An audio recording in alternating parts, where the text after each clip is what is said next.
Friends, Hanuman Chalisa గురించి ప్రత్యేకంగా చెప్పాల్సిన అవసరం లేదు. హనుమంతుణ్ణి ప్రసన్నం చేసుకునేందుకు హనుమాన్ చాలీసా పఠించాలని పండితులు చెబుతుంటారు. దీనిని ప్రతిరోజు లక్షల మంది హిందువులు పఠిస్తుంటారు. హనుమాన్ చాలీసాను 16వ శతాబ్దంలో తులసీదాస్ రచించాడు. తులసీదాస్ మరణించే వరకు వారణాసి నగరంలోనే నివసించేవాడు. అతను వారణాసిలో హనుమంతునికి అంకితం చేయబడిన సంకట్ మోచన్ హనుమాన్ ఆలయాన్ని స్థాపించాడు. అసలు హనుమాన్ చాలీసాని తులసీదాస్ ఎందుకు రాశాడో, ఏ సందర్భంలో రాశాడో తెలుసుకునే ప్రయత్నం చేద్దాం ఇప్పుడు.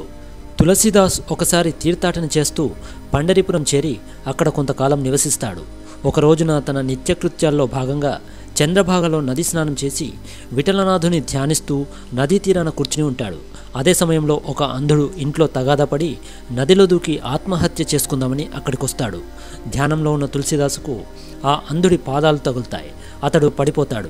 తులసీదాస్ వెంటనే ఆ అంధుణ్ణి పైకి లేపి ఆలింగనం చేసుకుని, క్షమించిన ఆయన, నీ కృపాదృష్టిని నా పైన ప్రసరింపజేయి, ఇటు చూడు అని అంటాడు. అంతే, ఆ అంధుడికి చూపు వచ్చేస్తుంది. అప్పుడు ఆ అంధుడు పరమానందంతో తులసీదాస్ పాదాలపైన పడి, స్వామి, మీరు నా పాలిట సాక్షాత్తు పాండురంగ స్వామియే, నాకు దృష్టిని ప్రసాదించారు, మరో జన్మకు నన్ను అర్హుని చేశారు, ఈ పునర్జన్మను ఆధ్యాత్మిక సేవతో సద్వినియోగం చేసుకుంటాను అని అంటాడు. దానికి తులసీదాసు, నాయన, ఇది నా మహిమ కాదు, నేను సామాన్యుణ్ణి, విఠల ప్రభువు అనుగ్రహప్రాప్తి లభించింది నీకు, అదే దివ్య దృష్టి, నీ శేష జీవితాన్ని దైవచింతనతో ధన్యం చేసుకో అని చెప్తాడు తులసీదాస్. అయితే ఈ విషయం ఆ కాలంలో భారతదేశాన్ని పాలిస్తున్న అక్బర్ పాదుషాకు తెలుస్తుంది. అక్బర్ పాదుషా తులసీదాస్ను తన కొలువునకు రావాల్సిందిగా ఆహ్వానిస్తాడు. కొన్ని మహిమలు చూపి పారితోషికాలను స్వీకరించవలసిందిగా ఆయన్ను కోరతాడు. దానికి తులసీదాస్ తన వద్ద మహిమలు లేవని, తాను నిమిత్తమాత్రుడని తెలియజేస్తాడు. ఏవైనా మహిమలు జరిగితే అవి శ్రీరామచంద్రుని లీలలేనని తెలియజేస్తాడు. ఆ మాటలకు అక్బర్కు ఆగ్రహం కలుగుతుంది. తన ఆజ్ఞను ధిక్కరించినందుకు భటుల్ని పిలిచి తులసీదాస్ను కొరడాలతో కొట్టవలసిందిగా ఆదేశిస్తాడు. అప్పుడు తులసీదాస్ తన 2 చేతులు జోడించి రామనామస్మరణ చేస్తాడు. భటుల చేతుల్లోని కొరడాలు లేచినవి లేచినట్లే ఉండిపోతాయి. అక్కడ ఏం జరుగుతుందంటే, అక్బర్తో సహా అతని సైనికులను అసంఖ్యాకమైన కోతులు భయంకరమైన చూపులతో, అరుపులతో బెదిరించడం జరుగుతుంది. అంతా నిలువున భయపడిపోతారు. చుట్టూ చేరిన కోతులు వాళ్లను అడుగైనా కదలనివ్వవు. అక్బరు దిగ్భ్రాంతి చెంది దిక్కుతోచిన స్థితిలో ఉండిపోతాడు. తన పొరపాటు తెలుసుకుంటాడు.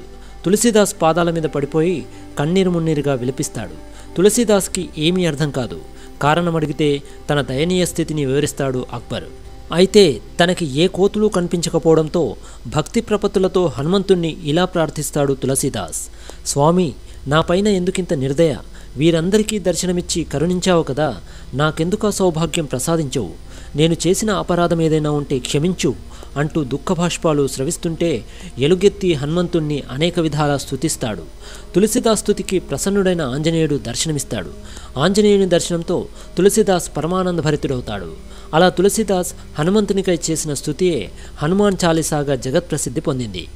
ఇక హనుమాన్ చాలీసాలోని ఏ భాగం ఏం తెలియజేస్తుందో ఒకసారి చూద్దాం. చాలీసా అంటే 40 అని అర్థం. నిజానికి హనుమాన్ చాలీసాలో మొత్తం 43 పద్యాలుంటాయి. అందులో 2 పరిచయ దోహాలు, 40 చౌపాయిలు, చివరికి ఒక దోహా ఉంటుంది. మొదటి పరిచయ దోహా శ్రీగురు అనే పదంతో ప్రారంభమవుతుంది. తులసీదాస్ శ్రీ అనే అక్షరంతో తన గురువైన సీతామాతను సంబోధిస్తాడు. మొదటి 10 చౌపాయిలు హనుమంతుని మంగళకరమైన రూపం, జ్ఞానం, సద్గుణాలు, శక్తులు, శౌర్యం గురించి వివరిస్తాయి. 11 నుంచి 20 చౌపాయిలు శ్రీరామునికి హనుమంతుడు చేసిన సేవలను వివరిస్తాయి. ఇందులో ప్రధానంగా 11 నుండి 15 చౌపాయిలు లక్ష్మణుడిని స్పృహలోకి తీసుకురావడంలో హనుమంతుని యొక్క పాత్రను తెలియజేస్తాయి. ఇక 21వ చౌపాయి నుండి 40వ చౌపాయి హనుమంతుని యొక్క కృపా అవసరాన్ని తెలియజేస్తాయి.